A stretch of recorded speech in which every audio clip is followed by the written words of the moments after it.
Hi viewers, this is Afiya. எல்லோரும் எப்படி இருக்கீங்க? நல்லா இருக்கீங்கன்னு நம்புகிறேன். நானும் இங்கே அதுவும் ஸ்பெஷலாக இன்றைக்கி உங்கள் கூட இருக்கும்போதும் இன்னும் ஹாப்பியாக இருக்கேன். நியூ சப்ஸ்கிரைபர்ஸ் யாராச்சும் இருந்தீங்கன்னா இந்த ஆஃபியோட ஸ்பெஷல் லவ் அண்ட் ஹாய்.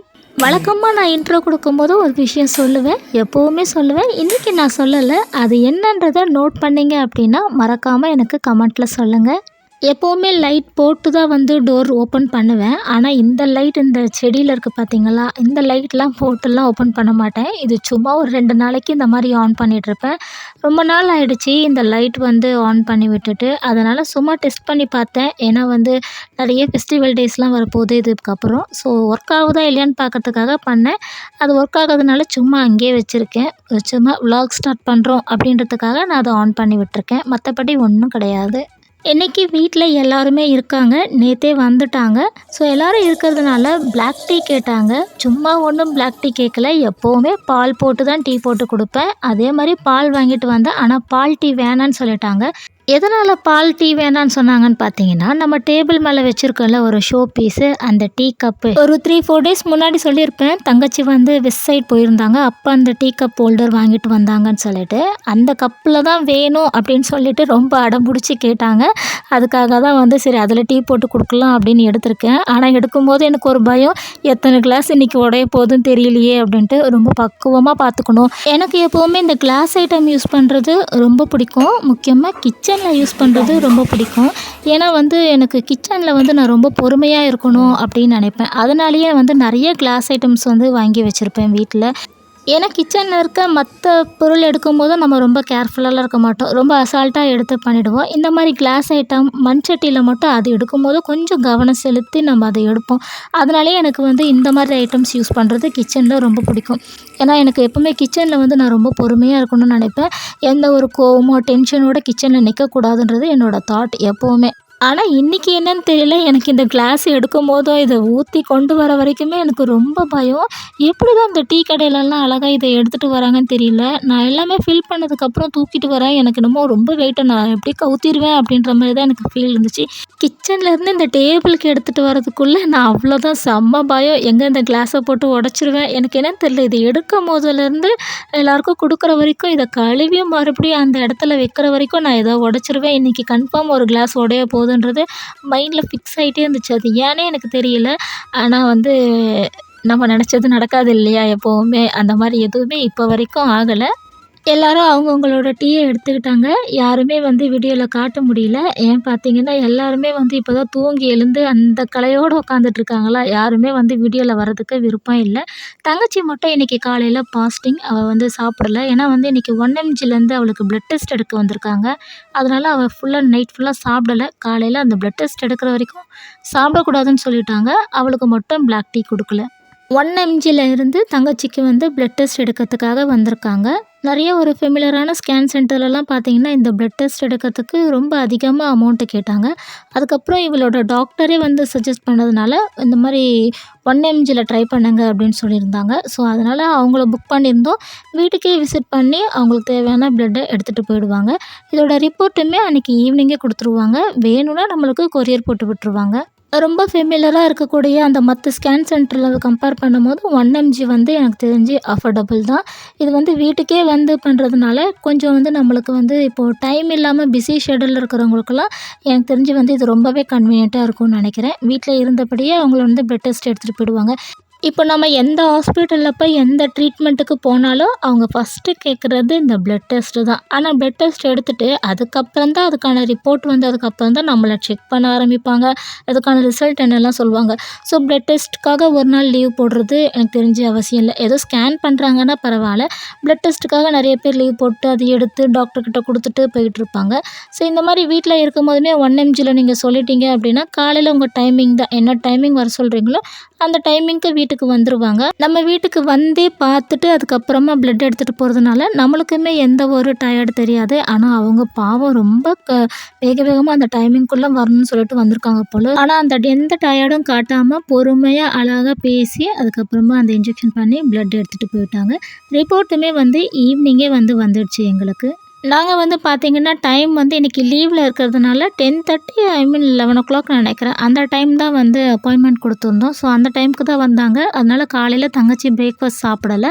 அவள் சாப்பிடாததுனால வீட்லேயும் எல்லாருமே வந்து பிரேக்ஃபாஸ்ட் வேணான்னு சொல்லிட்டாங்க. ஸோ இன்றைக்கி எனக்கு பிரேக்ஃபாஸ்ட் செய்ய வேண்டிய வேலை இல்லை. அதனால் பாத்திரம் கழுவ வேண்டிய வேலையும் இல்லை. இன்றைக்கி காலையிலேருந்து இப்படி தான் போயிடுச்சு. காலையில் எழுந்து வீட்டை மட்டும் கொஞ்சம் பெருக்கினேன். அந்த பெருக்கின வீடியோ ஆன் பண்ணாமலே நான் வந்து வீடியோ பெருக்கியிருக்கேன் போல். அதனால தான் என்னால் இந்த வீடியோ வந்து அட்டாச் பண்ண முடியல. அதான் வாயிலே சொல்லிட்டேன். காலையில் எழுந்து அந்த ஒரு வேலை மட்டும்தான் நான் பண்ணேன். இது எந்த வேலையும் எனக்கு இல்லை. தங்கச்சி வந்து பிஸ்மில்லாபாத் கேட்டிருந்தா. சரி, அதனால் அவளுக்காக பிஸ்மில்லாபாத் செய்யறதுக்காக கடைக்கு வந்தேன். ஆக்சுவலி பார்த்திங்கன்னா வீட்டில் அத்தனை பேர் இருக்காங்க. யாராவது கடைக்கு போங்க அப்படின்னா எல்லாருமே ரொம்ப டயர்டாக இருக்கேன், நான் யாரும் வரல அப்படின்னு சொல்லிட்டாங்க. இவங்க எல்லாரை விட ஒரு பயங்கர பசி மயக்கத்தில் இருந்தது காலையில் பிரெட் கொடுத்தா பார்த்தீங்களா, அவள் தான் பயங்கர டயர்டாகும்பா. ஆனால் அவள் வந்து வாக்கா நம்மளே போயிட்டு வாங்கிட்டு வந்துடலாம் அப்படின்னு சொல்லிட்டா.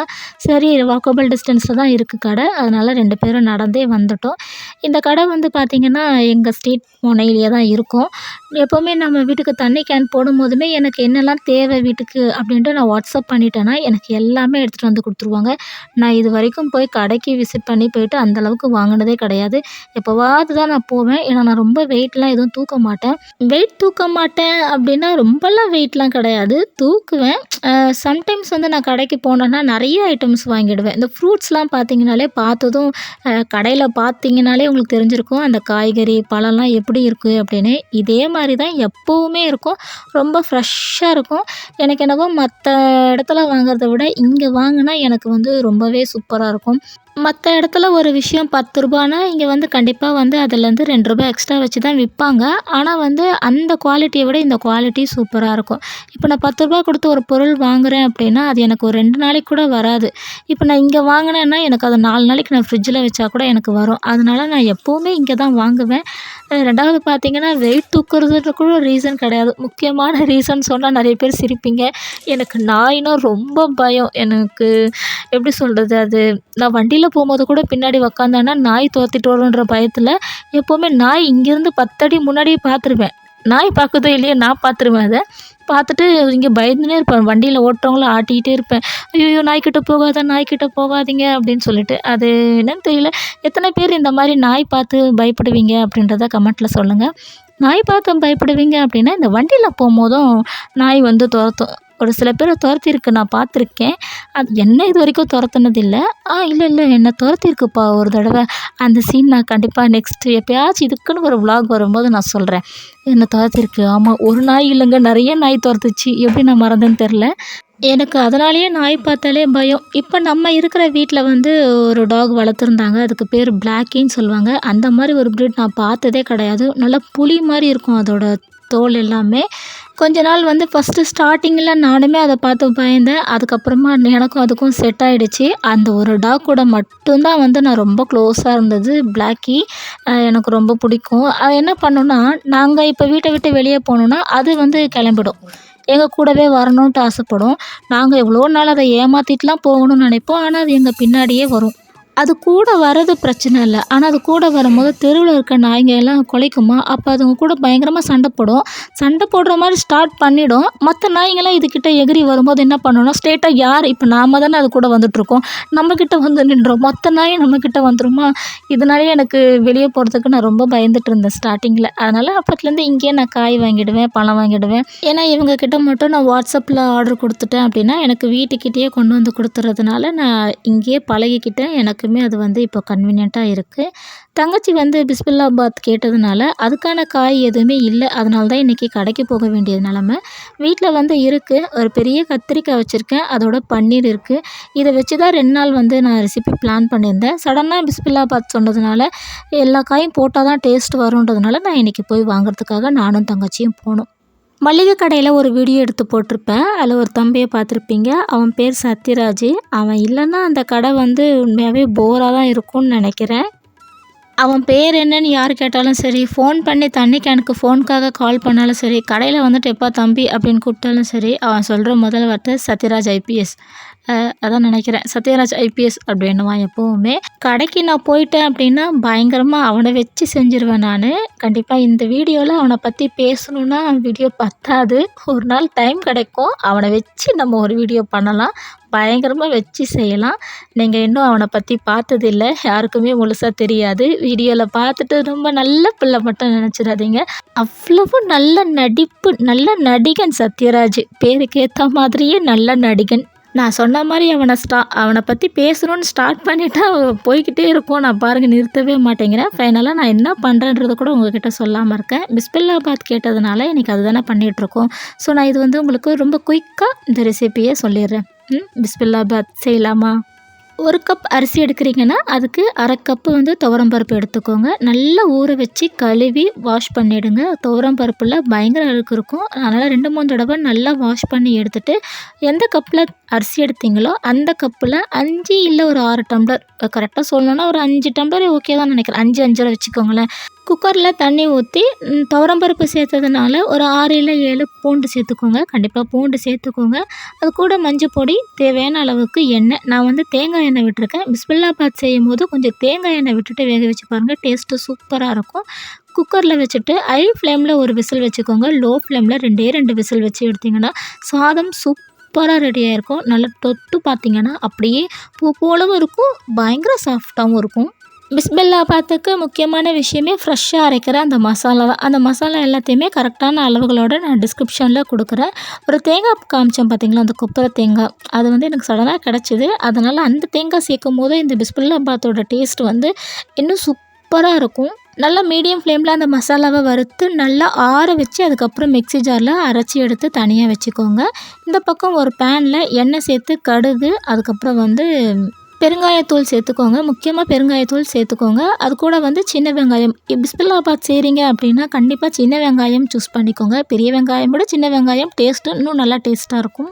வெங்காயம், அதுக்கப்புறம் கருவேப்பிலை, தக்காளி சேர்த்துட்டு நல்லா வதக்கிக்கோங்க. நல்லா வதங்கி வந்ததுக்கப்புறம் காய் எல்லாமே சேர்த்துக்கோங்க. காய் பார்த்திங்கன்னா இந்த ரெசிபிக்கு எந்த காய் வேணாலும் நீங்கள் சேர்க்கலாம், உங்கள் இஷ்டம்தான்.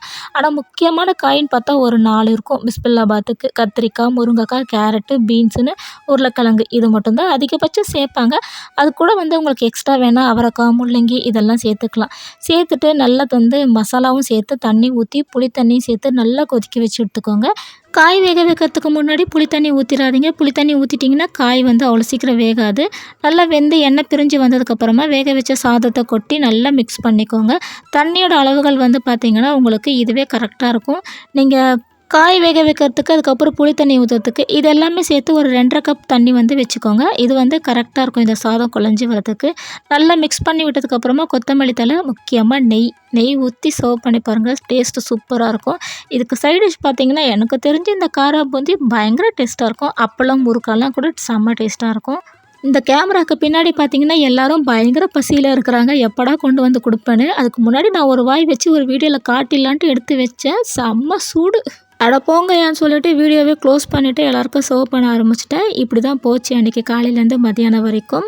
இதோட இந்த வீடியோ முடியுது. அப்புறம் அந்த நாய் மேட்ரு மறந்துடாதீங்க. யாருக்கெல்லாம் அது பயன்றதை மறக்காமல் கமெண்ட்டில் சொல்லுங்கள். Every long video every Saturday வந்துடும். Monday to Sunday everyday shorts upload பண்ணுறேன், மிஸ் பண்ணாமல் பாருங்கள். பாய்.